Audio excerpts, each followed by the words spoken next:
The following podcast is brought to you by the Johners Podcasting Network, found exclusively at WrestlingWithJohners.com.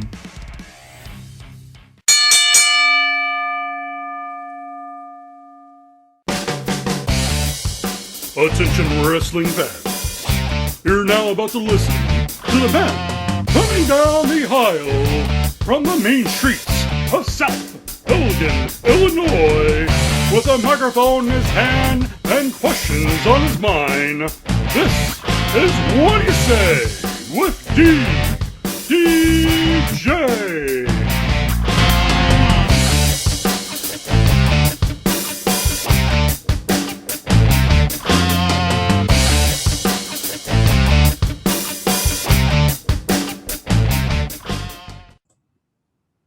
Welcome to episode 43 of What Do You Say with DDJ. As always, I am your host, DDJ.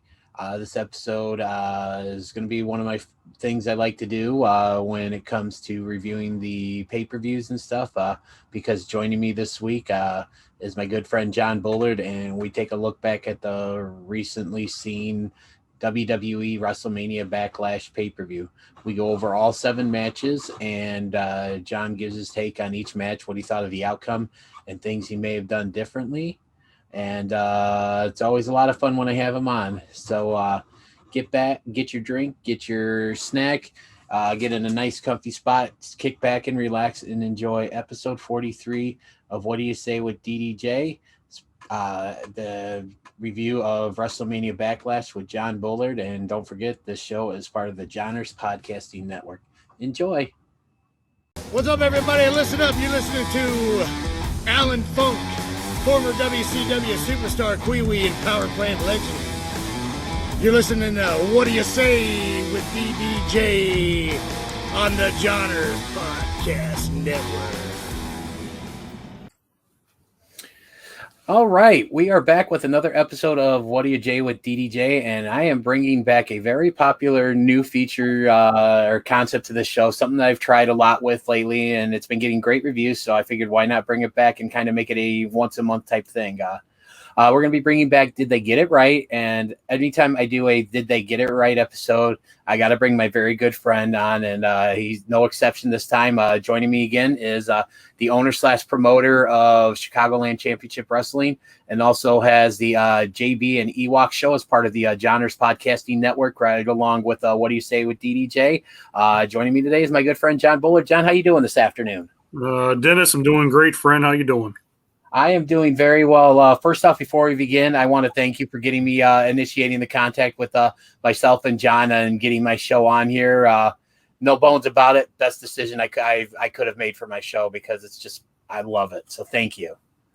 Hey, glad I be kind of a liaison help for that. So, yeah, the Johners Network's great podcasting network, a tremendous amount of great shows on there, great content. And also John Scott, a.k.a. Johners, is a classy British gentleman all the way through. Great guy to deal with, wonderful network. So, hey, I just want to say this personally, and probably one of the first guys to say this to you out in the open. Welcome to the family. Thank you. I appreciate that. You guys have made me feel more like a family than my in the less than a week I've been a part of this group than the last group I was associated with. But enough about that. Let's get on. Let's have some fun here. Of course, absolutely. It's what we're here for. Have fun. Right, and talk about zombies, which we'll get into a little bit later. I had to throw that in there and stuff. But yeah. So on today's episode, we're going to be reviewing WWE WrestleMania Backlash. This is where John's going to assume the role of the booker/promoter, and he's going to give his take on each and every match, much like I will. But John will talk about things he might have done differently if given the opportunity. So I don't have a match graphic for it, because I don't think one was created before the show. But we have the one pre-show match that started us off, and that was Ricochet versus Sheamus in a U.S. Open Challenge match. Result of the match was that Sheamus went over, but Ricochet got a little bit of revenge at the end by stealing Sheamus's hat and coat. What do you think of the match? And if anything, what would you have done differently?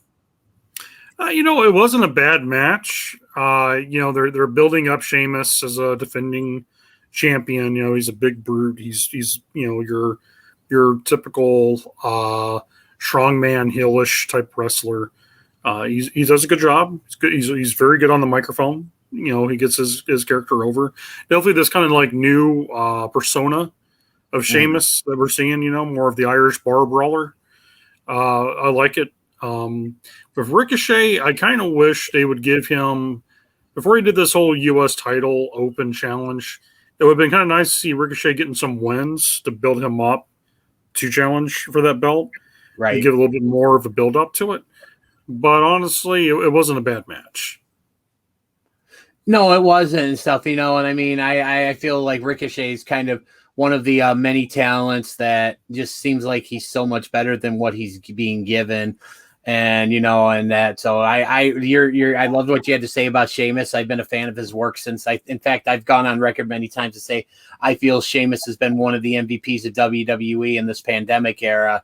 And I mean, he continues to do some amazing work at this stage in his career, and that definitely right decision, in my opinion, for him to go over Ricochet. Although I wasn't too fond of what Ricochet did afterwards with the hat and the coat, because, you know, that's more of a heelish type thing, you know. But I mean, this is WWE. I don't believe they believe in the concept of heels and faces anymore. Yeah, it was kind of strange. It's even more strange now. You see Ricochet not wearing his ring gear. It's like he's wearing, like, you know, dress pants. I'm like, okay, do you lose your gear at the airport? Like, what's going on here? You know, but yeah, it was a good match, good pre-show to get the crowd watching at home amped up for the show. So it did its job. Right. So okay, so moving on to the main show, we kick things off with a match, a triple threat match for the Raw Women's Championship. We had Rhea Ripley defending the Raw Women's title, which she won at WrestleMania against the former champion Asuka and Charlotte Flair. And the storyline going into this match was that Charlotte Flair basically politicked her way into this match. Result of the match is that Rhea went over. I believe she pinned Asuka in the match. What do you think of the match? And what did you think? Did the right woman go over in this match? Yes, right. Woman went over. I think since they put the belt on Rhea Ripley, keep her strong, keep her going as a champion. No reason to hot shot the women's title off of her since she's won it. Give her a build up, give her a chance. She has great star quality to her. I think all three women are stars. You know, Asuka has done great. Charlotte Flair, along with Asuka. You know, it doesn't hurt not one of those women to put over Rhea Ripley. So I think it was a good call. Okay. Yeah, I agree. So one of the things I want to kind of get your opinion on here is a lot of people have been really critical about Charlotte Flair as of late, thinking, you know, she's only where she's at because of who she is and everything. You know, kind of almost like she's basically become the female Roman Reigns, where she's being shoved down everyone's throats and stuff. Do you agree with that at all? No, not at all. Here's my reason why. Yeah, she got some help with who her father is. And hey, Ric Flair is the greatest wrestler of all time. I don't care what anybody says. He's proven record being the man. His daughter, at first, I'll be honest, when I first saw her, I thought the same thing, like, oh, okay, she's just going to use her dad's glory and all this stuff. But then you look at the body of work of the matches she has put on throughout the years that she's been in both NXT and WWE. She has put on great matches with people like Sasha Banks.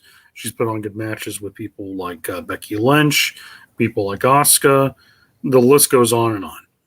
And so I hate that people don't give her credit for actually how good of a wrestler she truly is. She's very hardworking, you know. Do I think that her namesake has helped her? Of course, it doesn't hurt, you know. But people have to remember this too. When you are a child of a legend, or even just a second generation, third generation wrestler, your parent and women have to be one of the all-time greats. You have all that weight on your shoulders. Are you going to mount up to be just as good as your parent? Are you going to be just as good as your grandparent? Are you going to be just as good as your brother? All this other stuff. That's a lot of stress, a lot of weight to be carrying, and to give her credit, I think that she has created her own identity. Ric Flair's daughter, but she is Charlotte Flair. She is one of the most athletically gifted women wrestlers since Alundra Blaze, in my opinion. She's very good at what she does. And I think a lot of people like to hate on her because, oh, you're Ric Flair's kid. Okay, well, so be it. But I think she's carried her own body of work to get where she's at as well. And I think it's unfair that a lot of people like to throw that at, oh, you're only there because your father. A lot of times her dad doesn't even push her. Her dad, stays away and let his daughter do what she needs to do. And I think that it's unfair to her when people throw that at her. Oh, you only got, this, and this, and that because of your dad. It's like, well, my matches are really good. My father wasn't wrestling in that match. I was. And I think that's where she stands at. Okay, I like that. One of the things that I really like about what they've done with the Charlotte character since she came back, I believe it was the night after WrestleMania, was that I think they did a really good job making her character be the type of person that everybody on the internet, all the Charlotte haters have her portrayed as, or what they think of her. Like, oh, she's just doing this, because of who she is and everything and stuff. And I like how they've taken all this negative fan feedback or what the fans are saying about her online and basically spun it into the Charlotte character now. And I honestly, I think she's been nailing it and hitting it out of the park since she's taken on this character. I don't know if you would agree with that or not. No, absolutely. Absolutely. I see the same thing you're seeing. They're looking at all this internet smarks that are wanting to crap on anyone who is not part of their independent wrestling fandom and somebody who does something different, or someone who comes from a legacy. Okay, so you don't like them because of this. Fine. We're going to run it where you hate them for this, but yet they're also making money off of the ticket sales and off the TV viewership.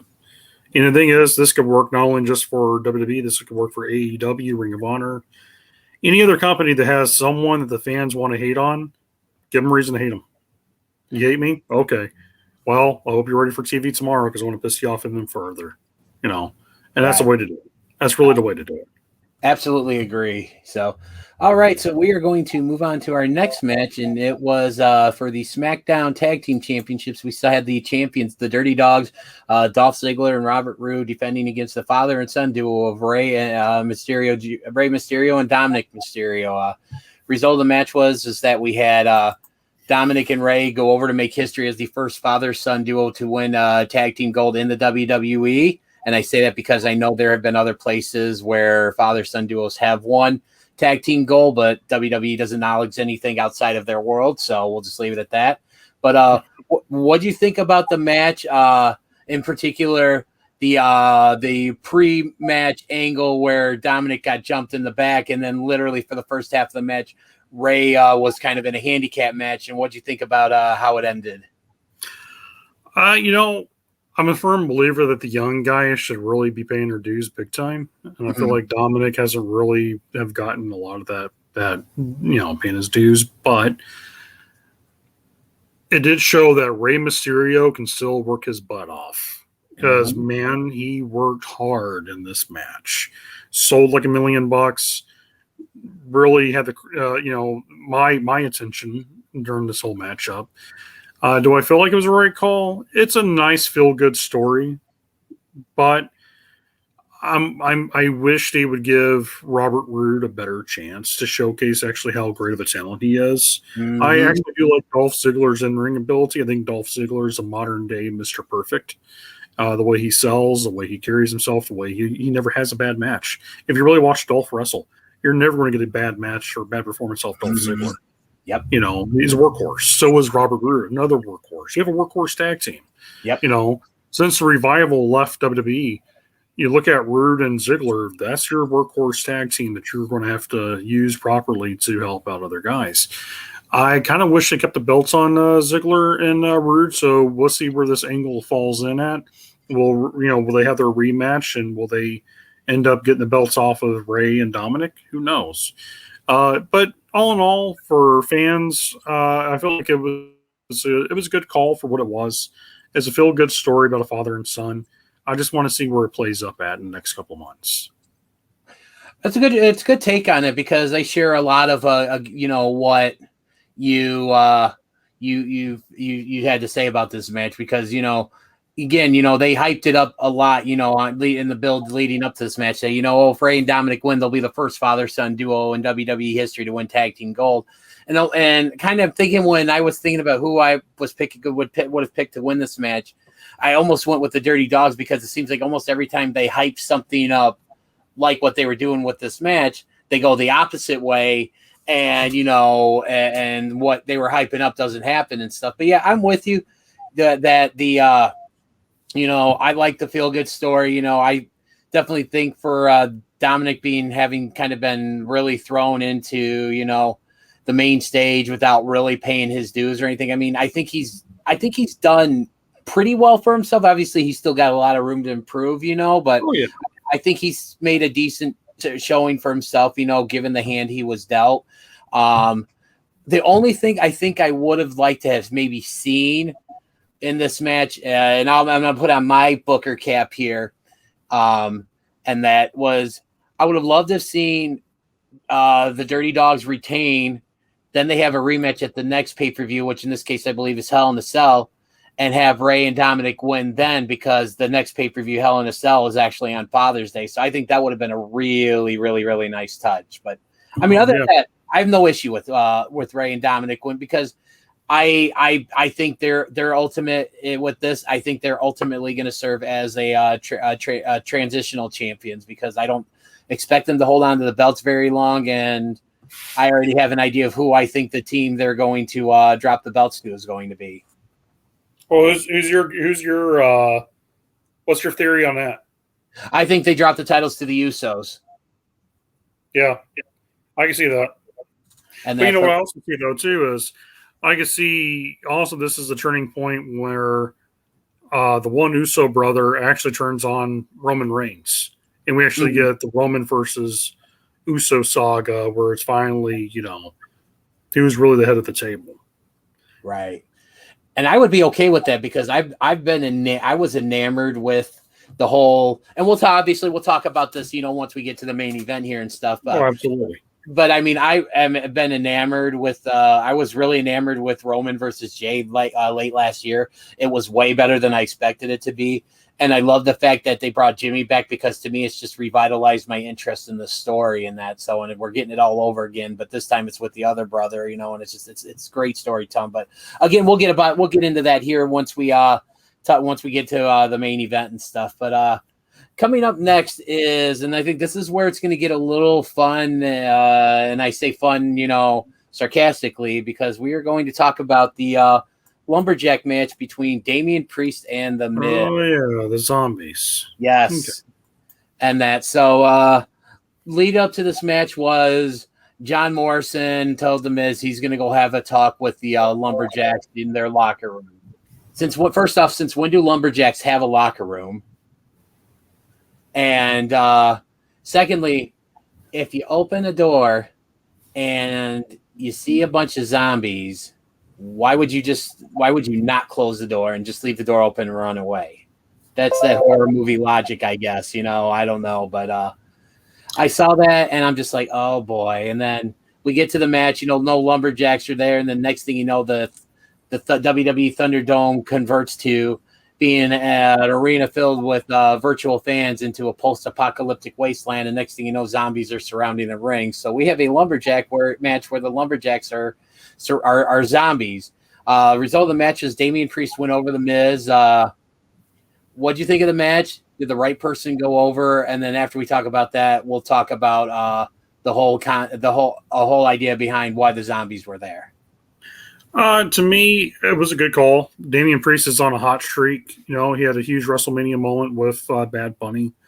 To me, Miz taking a loss it's not going to hurt him. I mean, Miz is over. I'm one of those guys that actually likes the Miz.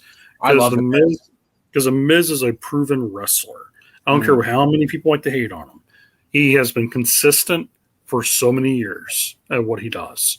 And he's someone you could rely on. You could depend on him. He's not going to screw up. and he's going to take care of whatever Hollywood or celebrity thing you need to deal with. He's good at what he does.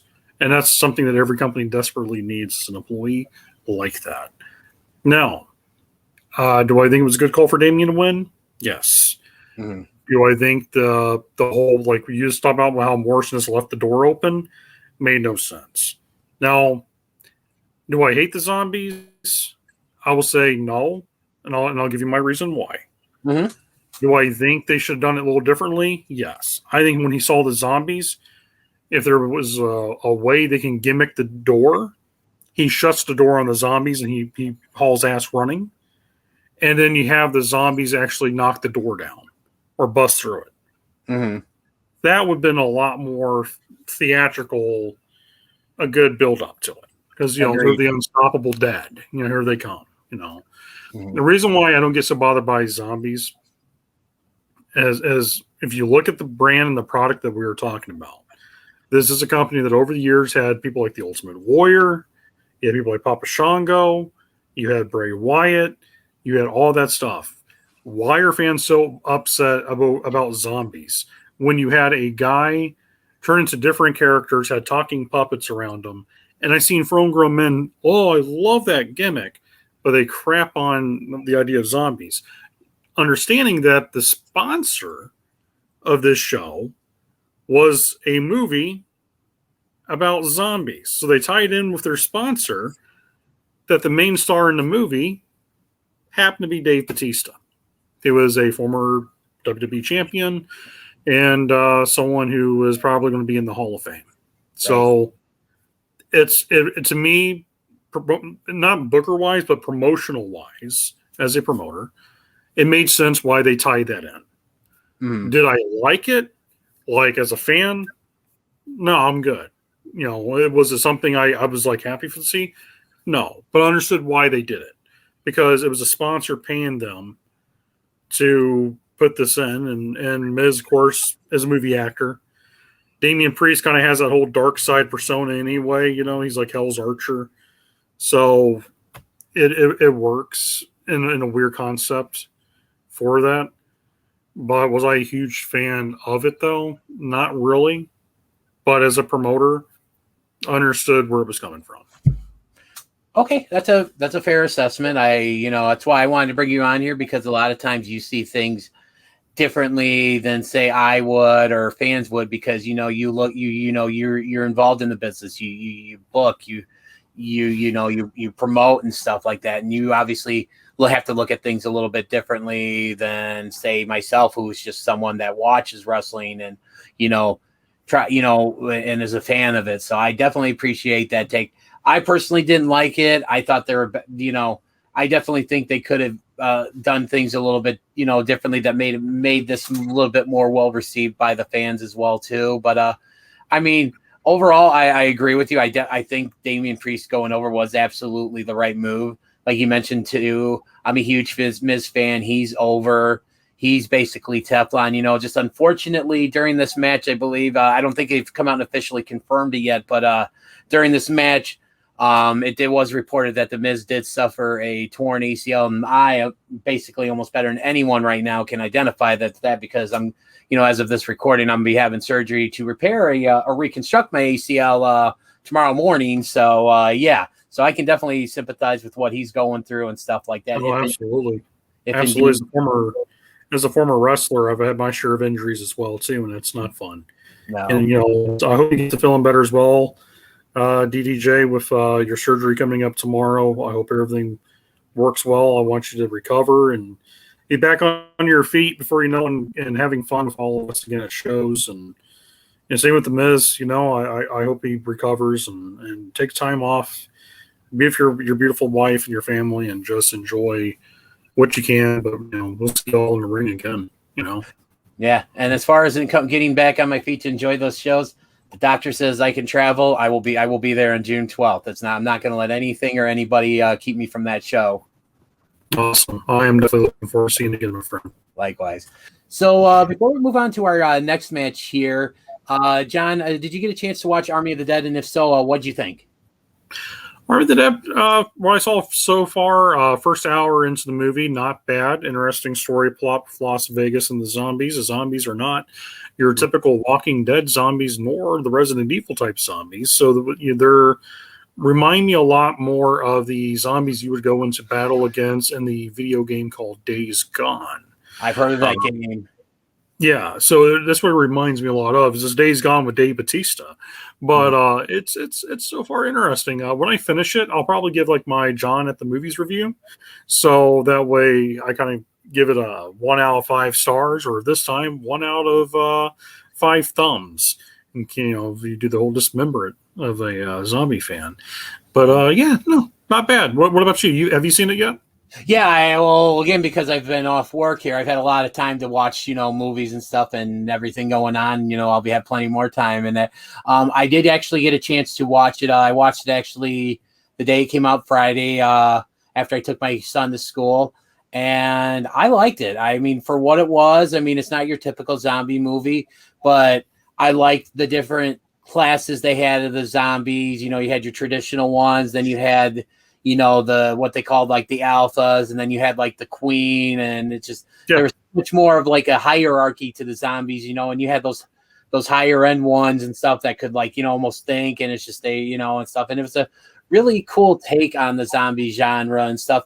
I loved that, and I was actually talking with somebody about this earlier over the last couple of days, and one of the things I really enjoyed about the movie was the soundtrack for the movie. It was a really good soundtrack. I liked the lounge singer approach to a lot of the songs they use, similar to I believe it was Richard Cheese and the Dawn of the Dead that Zack Snyder did back in 2004, doing his cover of Down with the Sickness. I really liked how they did that with some of the songs here and stuff, and definitely without spoiling anything, because I know you haven't seen the whole thing, definitely the movie ended with me firmly believing we're going to get a sequel. So I'll just leave it at that. Yeah, I'm looking forward to it. So I'll definitely watch it. I'll give you back my feedback. I look forward to it. So moving on to our next match here. It is for the SmackDown Women's Championship.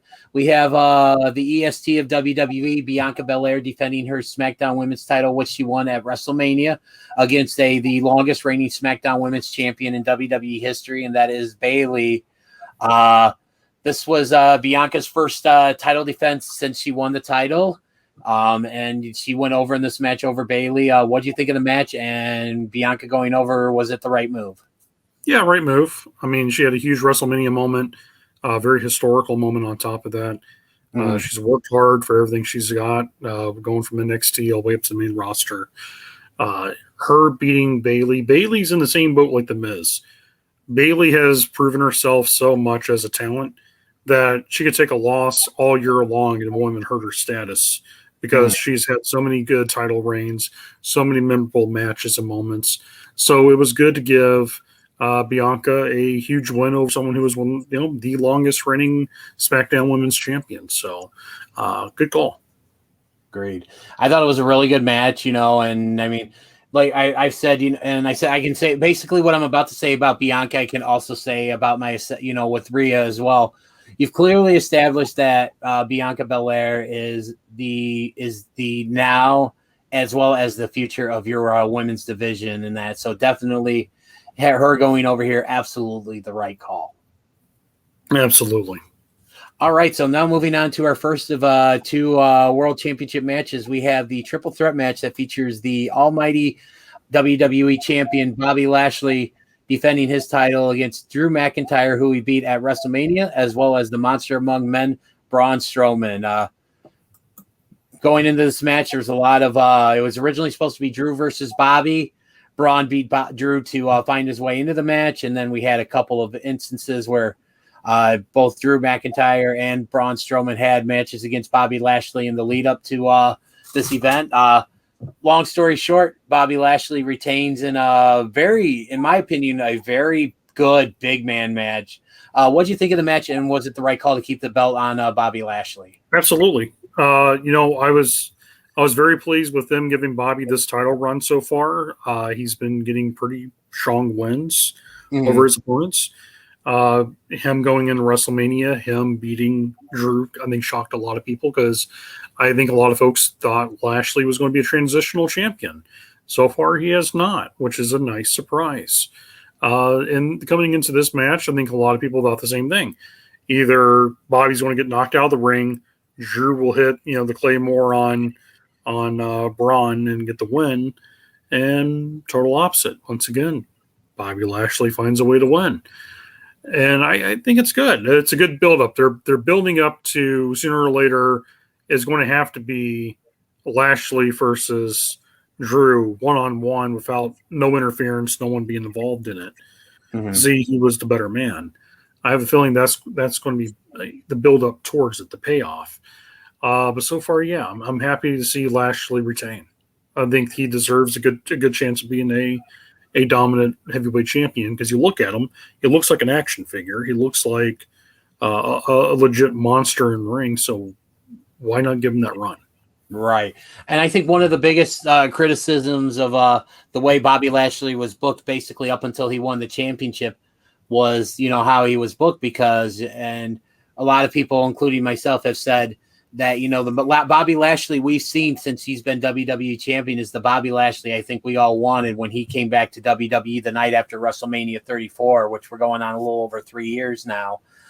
So I wholeheartedly agree. I think this was the right move, I think you are going to be seeing a lead up to Lashley versus Drew one more time. And I thought maybe we would, I think we're going to see it at SummerSlam. I think we're going to get that because that's going to be looking like, obviously it's not going to be the first show, or the next show with fans. I mean, they're getting ready to go on tour here in about 2 months or so, in front of live audiences and stuff. But definitely feels like they're saving this moment for like a real big buildup. And what better place than arguably your second biggest show of the year, SummerSlam, where Drew maybe finally gets it back, or maybe they say, you know what, Bobby's still our guy. Let's keep it going with him. Yeah, absolutely. So, alrighty then. So we are going to go ahead and move on to our last match of the night, and that is the one-on-one match for the WWE Universal Championship. We have the head of the table, the Tribal Chief and current reigning defending Universal Champion Roman Reigns, going up against a man who, despite being in the company for at this point in time, almost on the main roster, I should say, for about 9 years, it was his very first one-on-one match for a world championship, and that is Cesaro. Phenomenal match. I believe they went almost 30 minutes. Very hard fought, clean match. And in the end, Roman went over and proved that he was still the head of the table. What do you think of the match, and was it the right call to keep the title on Roman? As much as I wanted Cesaro to win, I think for the story that they are telling, I could see it this way. If I was booking it, yeah, you could have Roman get the win. Mm-hmm. Because if you look at it, Cesaro pushed the world champion to the limit. Yep. I mean, literally, he was exhausted afterwards. Pushed him to the limit. It was the equivalent of taking the world champion in boxing to 15 rounds, where you would think the guy he was fighting would only go 3 rounds at best. It was almost like the best way I could explain it, when Buster Douglas fought Mike Tyson. Mm-hmm. You wouldn't think Buster was actually going to even put up half the fight, but he did, and he won. So as Cesaro with this, I see, yeah, okay, so he didn't get the win, but you are building him up as your next big babyface challenger and also probably future champion. With the Seth coming out and Seth, attacking Cesaro, I can see it as a build-up with him and Seth as one more big final confrontation. I can see Cesaro getting a big win. And I could almost see it going into WrestleMania, or not WrestleMania, but Royal Rumble, where Cesaro might actually win the Rumble. He won the Andre the Classic. Mm-hmm. I could see him actually being the guy also winning the Rumble. And then finally challenging, once again, Roman at WrestleMania. And maybe Cesaro will finally have a role outside of his big win over Seth Rollins, but have that true WrestleMania moment in front of a live crowd. As hey, you've been here for 10 years, you deserve this. You've earned this. Because sometimes when guys give you that much loyalty and they've been putting in that much work, it's a nice payoff in the end after seeing all these years. Like, you know what? You deserve it, man. The fans are behind you. Everybody wants to see you win. You've put in, you're the workhorse type of wrestler that guys respect. Everyone in the locker room looks up to you because they know they're going to have a good match with you. Why not? Why not? And just deserving, because here's a guy that in amazing shape, incredibly strong, natural strength. He's a great wrestler, can wrestle different styles. He can wrestle the European style. He can wrestle British and European. And he even can do Lucha Libre from his days watching him in Chikara. But also on top of it, what makes him so great is that he speaks multiple languages. So as a heavyweight champion of your company that is a universal brand, you have a man that when you go into other countries can speak that country's language. And that is a huge benefit of dealing with sponsors and your fans from other countries as well. I think with Roman coming up, we're going to see Roman versus the Uso brothers. I think that is being built up more and more, the animosity towards them. And I can see finally them breaking away from him. There's a lot of what ifs. Do I think it was a good call? As much, like I said, as much as I want to see Cesaro win it, I felt like if he won it there, then he would have been treated like a transitional champion. Yep. And I don't want that. I want him to have his fair chance getting a title run at least. But I do believe it was a good call for Roman to retain.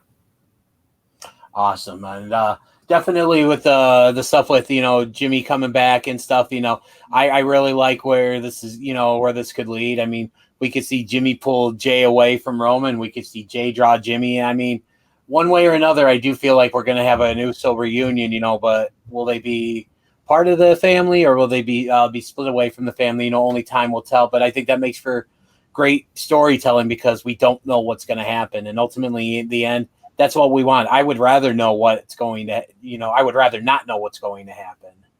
Yeah, and sometimes as a booker, I can tell you this. When you have a long-running storyline that has little twists and turns, and you're not overkilling it, I mean, there's problem with most bookers. They want to tell a story all in one night. And it's one of those one shot, one kill, everything done.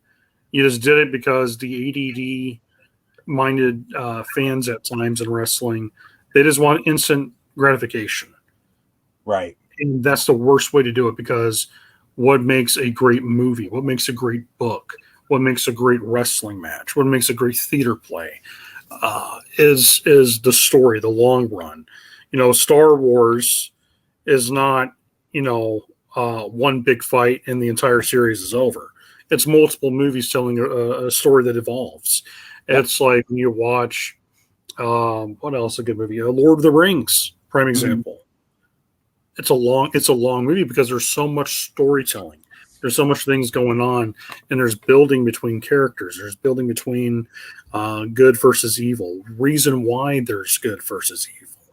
Sometimes when you look at a villain, it's easy to book someone who's just a despicable, despisable human being.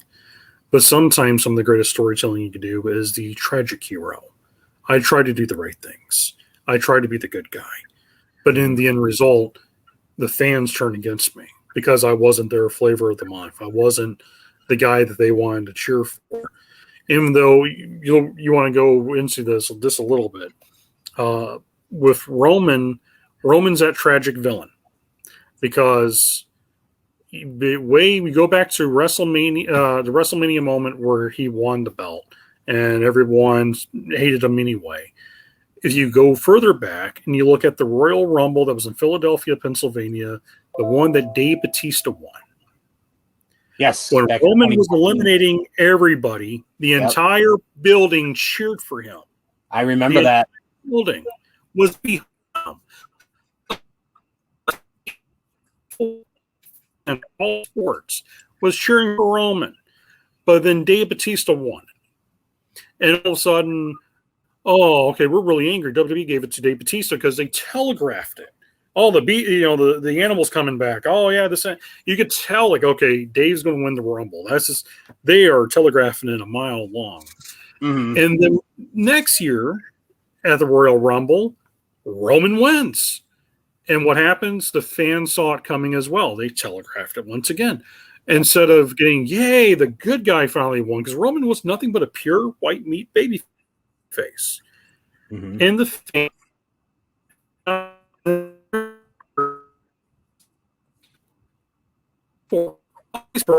we like Shield. We're going to cheer for the guy Shield, but because they didn't get their information, they got. So you'll get all this time. The fan team, they hate the thought of him because he's a corporate wrestler, corporate champ. And then finally he deals with cancer. His battle with leukemia. Yes. Came back for a second time around. And it's like, okay, how can you boo a guy who's dealing with cancer? I mean, like, holy crap. If you hate someone with cancer, you're like, you are the true villains. You know, if you hate someone, cancer, screw that guy. You know, so, you know, what a great babyface comeback story. I'm not saying it's the story itself, it's just that great, good feel, you know, hey, man, I beat cancer. I'm coming back to do what I do because I love and I miss the fans. But then, boom, he finally turns heel. I will say this, him turning heel is a beautiful thing. I think Roman is a master craftsman at being a heel. He's good. He's believable. He's a big, muscular dude who could beat up guys easily. You could tell like he's a legit tough guy. He's a Samoan. He could fight. Every Samoan wrestler I've ever encountered are legit nice guys, but they would also eat you for lunch. You know, like legitimate tough. So he has that pedigree. He has all that material that works for him as a heel. But I also thought, looking back at it, it's kind of like you play into the movie of Star Wars. Anakin Skywalker, Darth Vader, now what he became, Anakin first started out really good. He was trying to cause no harm to anybody. But throughout the story, you start seeing things develop. You start seeing things fall apart for him. And then he turns to the dark side. Well, there's Roman Reigns. Same thing. Did all the good things, tried to be the good guy. And then he's starting to notice, you know, fans are not ever going to give me a chance. Everybody's turning against me. You know, I got my back up against the wall, and here's Paul Heyman. Paul Heyman's Palpatine, you know, or it's just, it's if you watch movies and follow comic books or anything like that, a good story arc develops. And a lot of times the best story arcs are the tragic heroes that become the villain. Yeah. So, all right. So before we wrap it up here, I would like to ask you what your favorite match of this event was. Roman versus Cesaro. Okay, I agree. It had a great fight to it. It had the big fight atmosphere, and on top of it, it was properly built. Cool. All righty then. Well, before I let you go here and stuff, why don't you tell the folks that are planning on coming to the CCW show or that ways the wide, like what do we got? What's coming up for CCW? We'll see. So with us coming up, we have our sold out show June 12th for fans who haven't had the chance to get the tickets. We do have tickets still available, not by many, but we still have them available on our website at ChicagolandChampionshipWrestling.com. It will be for the August 21st show. And then after that, of course, October 16th, we have our 1-year anniversary event.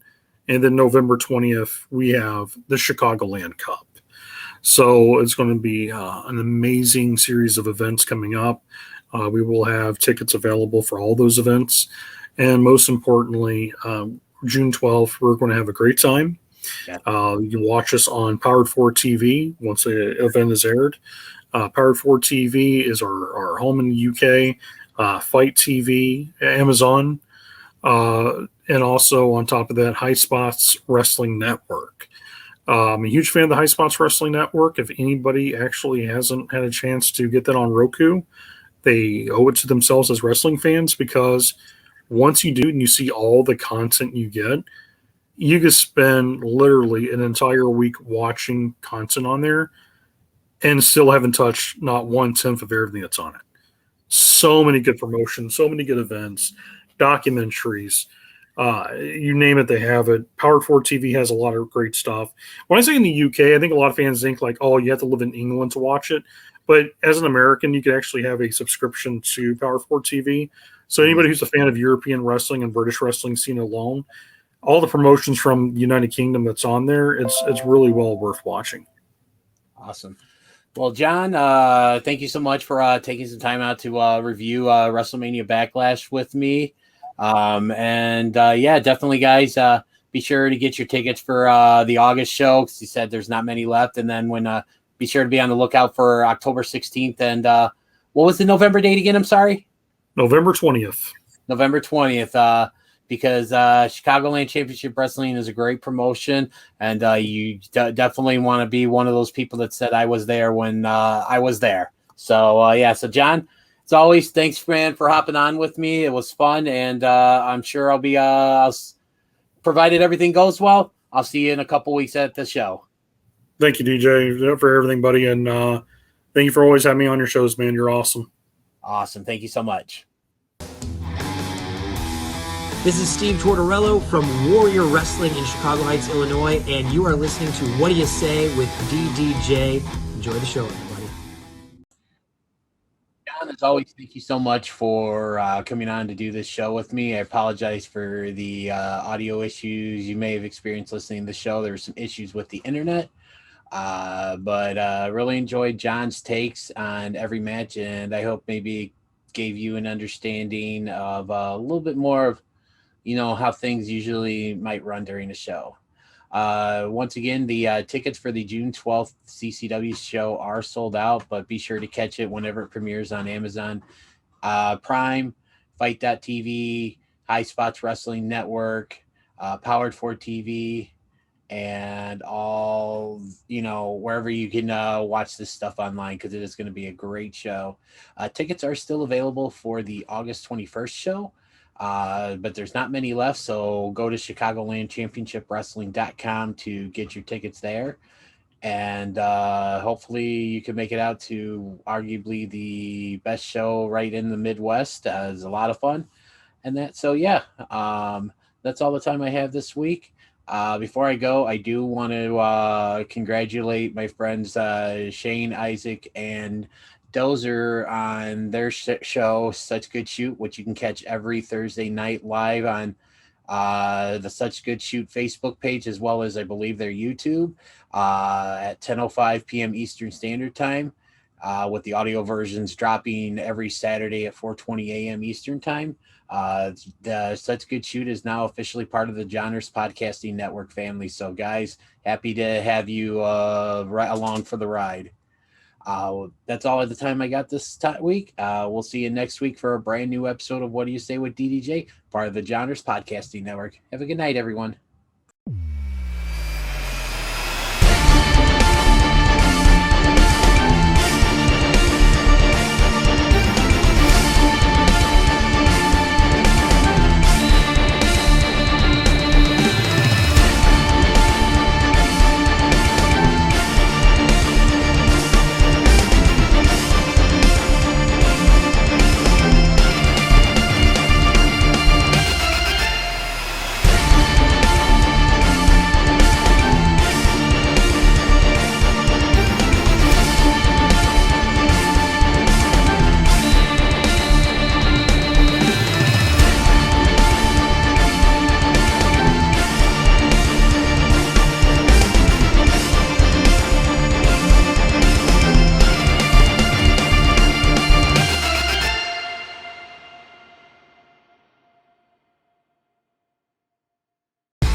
It all in there, or like we're seeing with Jade Cargill in AEW, who's someone with this fantastic physique, athletic background. It's the new generation of women, and it's the natural evolution of sports. So yeah, definitely, if we can see a woman's brand and see them showcased more, I think there is absolutely a market for that. It's just a matter of time before somebody capitalizes on it.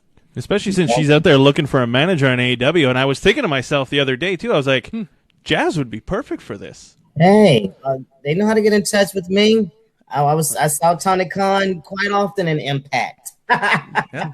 That's a money idea if there ever was one. Yeah. What? I mean, she's a badass. She's the queen of badasses. Man, Why not? I can help her become even more of a badass. Yeah, well, there we have it. I mean, Tony Khan, if you're listening, and I know you are because you're a smart man and you listen to the two smartest men in podcasting. I mean, give this woman a shot. Get Jazz on Dynamite. Let's go. The only woman fit to manage Jade Cargill. Better is holler. Jazz. Nice little play on words there too. Yeah.